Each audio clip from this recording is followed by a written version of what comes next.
हाँ जी, गारंटी से दुखी होंगे। अगर ईश्वर की बात नहीं मानेंगे तो दुखी होंगे। जो बच्चे माता पिता की बात नहीं मानते वो सुखी होते, वो दुखी होते। बच्चों को नॉलेज कम है, माता पिता को ज़्यादा है। तो माता पिता उनके हित के लिए कहते हैं बेटा ऐसा काम मत करो, तुम्हें नुकसान होगा। बच्चे अपनी हवा में उड़ते हैं अकड़ में, तो ठीक है भाई, तुम अपना दंड भोगो। और जो बच्चे बुद्धिमान हैं, संस्कारी हैं, वो माता पिता की बात मान लेते हैं, वो सुखी रहते हैं। तो ईश्वर हमारा माता पिता है, हम उसके बच्चे हैं। वो हमको बताता है ये काम मत करो, संसार को लक्ष्य मत बनाओ, मुझे लक्ष्य बनाओ, मेरे पास आओ, मैं तुम्हें दूंगा जो चाहिए।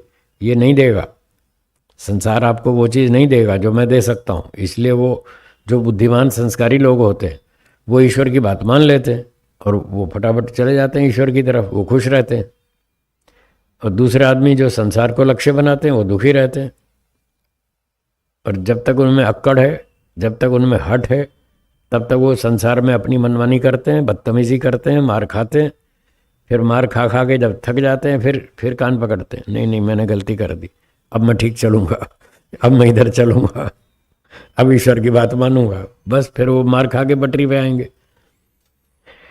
बुद्धिमान व्यक्ति वो है जो कम मार खा के सुधर जाए। क्या बोला? और मूर्ख आदमी वो है जो ज्यादा मार खा के सुधरे। वो मूर्ख है। थोड़ी मार तो सबको खानी पड़ेगी, बिना मार खाए तो अकल आती नहीं, ये तो नियम है। बिना मार खाए आदमी सुधर जाए, उसको अकल आ जाए, ये असंभव है, इम्पॉसिबल। हाँ, कठिन नहीं, इम्पॉसिबल। कुछ ना कुछ मार तो खानी पड़ेगी। जब मार खानी है तो थोड़ी खाओ ना। समझदारी इसमें कि थोड़ी मार खाओ और ज़्यादा सीखो, ये समझदारी है। और ज़्यादा मार खाओ और थोड़ा सा सीखो, ये मूर्खता है। बच्चे को माँ ने कहा बेटा तवे पे हाथ मत रखना, ये गर्म है। माँ रोटियां बना रही थी, पहले उदाहरण दिया था ना। माँ रोटी बना रही थी, ऐसे हाथ रखे तवे पर रोटी डाले तो बच्चा भी नकल करे, वो भी तवे पे हाथ रखे। तो बच्चे को तो समझ नहीं है, माँ को तो पता है नहीं, हाथ रखेगा तो हाथ जल जाएगा। तो माँ उसका हाथ पकड़ लेती है, नहीं बेटा इस पे हाथ मत रखना, हाथ जल जाएगा। तो एक बार समझाया, बच्चे को समझ में नहीं आई। फिर उसको दूसरी बार फिर उसने नकल की, माँ ने फिर हाथ पकड़ लिया। तीसरी बार फिर नकल की, फिर हाथ पकड़ लिया। 5 बार बच्चे ने नकल की माँ की, और 5 बार माँ ने हाथ पकड़ लिया। फिर सोचा ये नालायक कब सीखेगा, एक बार इसको हाथ जलाने दो तभी अक्ल आएगी, ऐसे नहीं मानेगा ये। अब जब 6ठी बार माँ ने रोटी डाली तो बच्चे ने फिर नकल की 6ठी बार। अब की बार माँ ने हाथ नहीं पकड़ा, तू रख ले एक बार, जला ले तभी तुझे अक्ल आएगी। अब जब उसने 6ठी बार हाथ रख दिया तवे पर, अब हाथ जल गया, अब उसके अक्ल आएगी। तो मार तो खानी पड़ी ना, तभी तो आई ना अकल। जब 5 बार समझाया तब तक अकल नहीं आई, तो भाई खा ले मार, तभी आएगी। अब उसको बढ़िया अकल आ गई, अब जिंदगी में दोबारा हाथ नहीं रखेगा गरम तवे पर, अब कभी नहीं करेगा। तो इसलिए कह रहा हूं बिना मार खाए अकल किसी को आती नहीं, असंभव है, क्योंकि जीवात्मा अल्पज्य है, उसका ज्ञान थोड़ा है और थोड़ा बहुत इधर उधर से सीख साख के वो इतनी अक्कड़ में आ जाता है, बस वो और नई समस्या है।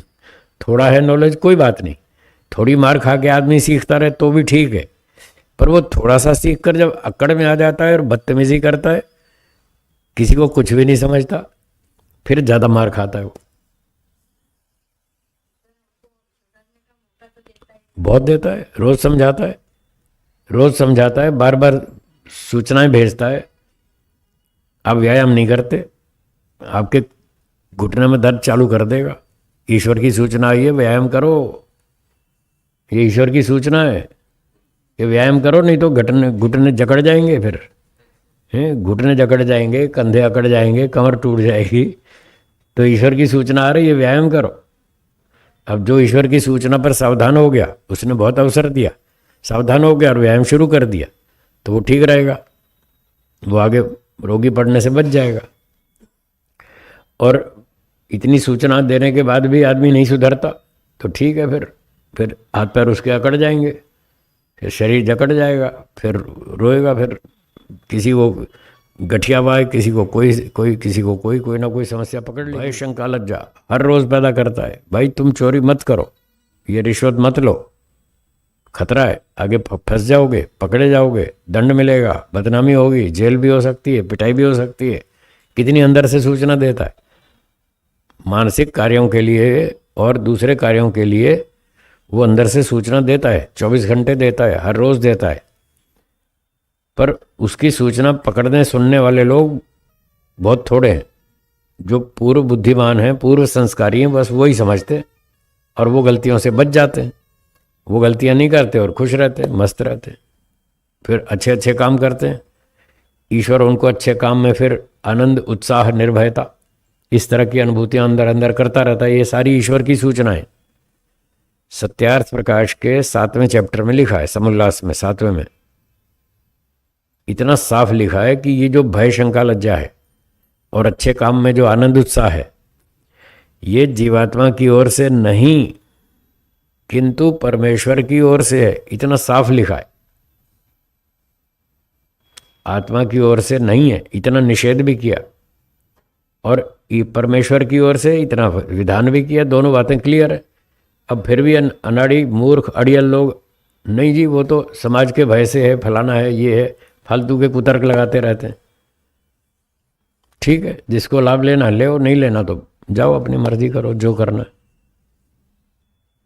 जो लोग ये कहते हैं कि वो तो समाज का नियम है इसलिए उसको डर लग रहा है, ईश्वर थोड़ी पैदा कर रहा है भय शंका लज्जा, उसको हम ये उत्तर देते हैं कि समाज के कारण, समाज के नियम के कारण जो उसको डर लग रहा है चोरी करने में, तो समाज को ये बात किसने सिखाई थी कि चोरी करना गलत है? समाज ने ये नियम क्यों बनाया कि चोरी मत करो? फिर अंत में तो फिर भी ईश्वर ही आया ना, फिर क्यों खामखा अपनी टेढ़ी चाल चलते? आप घूम फिर के अंत में ईश्वर पर ही आएंगे। जितना भी सारी सत्य विद्या, सारा जो उत्तम प्रेरणा है, वो उसका आदि मूल स्रोत ईश्वर है। चाहे वो वेद में लिख दे, चाहे वो तत्काल भय शंका लज्जा करे, चाहे कुछ भी करे, वो सब आदि मूल स्रोत वही है। वहीं से आया सब कुछ। हमको जो भी अच्छी बात सीखने को मिलती है वो वहीं से आती है, तो उसको ईमानदारी से, बुद्धिमत्ता से स्वीकार करना चाहिए। फालतू की नास्तिकता नहीं रखनी चाहिए। बाकी ठीक है, हर एक का अपना स्तर है। जो बुद्धिमान है वो लाभ उठा लेगा, और जो अड़ियल है, मूर्ख है, वो पिटेगा। फिर पिट के बाद में अकल आएगी। इसलिए मैं कह रहा हूँ, मार तो खानी पड़ेगी। कोई थोड़ी खाएगा, कोई ज़्यादा खाएगा। जो थोड़ी खाएगा वो समझदार है, जो ज़्यादा खाएगा वो मूर्ख है। और ये मूर्ख फिर भी अकड़ में घूमते हैं और समझते हैं हम बुद्धिमान हैं। है तो मूर्ख और समझते अपने आप को बुद्धिमान है। इनका कोई इलाज नहीं, चलने दो इनको। चलिए आगे चले। अब अगला सूत्र है 9वां। 1 मिनट, ये सूत्र के शब्दार्थ कर लें, थोड़ा सा बच गया। अन्य योगे अपि, अन्य का मतलब प्रकृति। प्रकृति का कर्तृत्व मानने पर भी, प्रकृति जगत को बना रही है, प्रकृति भोग दे रही है, प्रकृति मोक्ष दे रही है, ऐसा कह भी दें, मान भी लें, तो भी तत्सिद्धि, तो भी ईश्वर की सिद्धि तो हो ही जाएगी। क्योंकि मूल चेतन तो ईश्वर ही है। उसी की योग्यता से, बुद्धिमत्ता से, नियम से, प्रेरणा से ही प्रकृति सारा काम करेगी। अपने आप नहीं कर पाएगी, वो जड़ है। भले ही प्रकृति भी थोड़ा सहयोग कर रही है, उसके बाद भी अंतिम न्यायकारी, अंतिम फल देने वाला, भोग और मोक्ष देने वाला तो ईश्वर ही है। तो ईश्वर की सिद्धि तो फिर भी हो जाएगी। उदाहरण दिया, अंजस्येन, स्वाभाविक रूप से, जैसे अयोदाहवत, जैसे अग्नि को लोहे में डालकर गर्म कर देते हैं, लोहे को गर्म कर देते हैं अग्नि की सहायता से, तो जैसे अग्नि की सहायता से ही लोहा मुड़ता है, ऐसे ईश्वर की सहायता से ही व्यक्ति भोग और मोक्ष में जाएगा, उसके बिना तो नहीं जाएगा।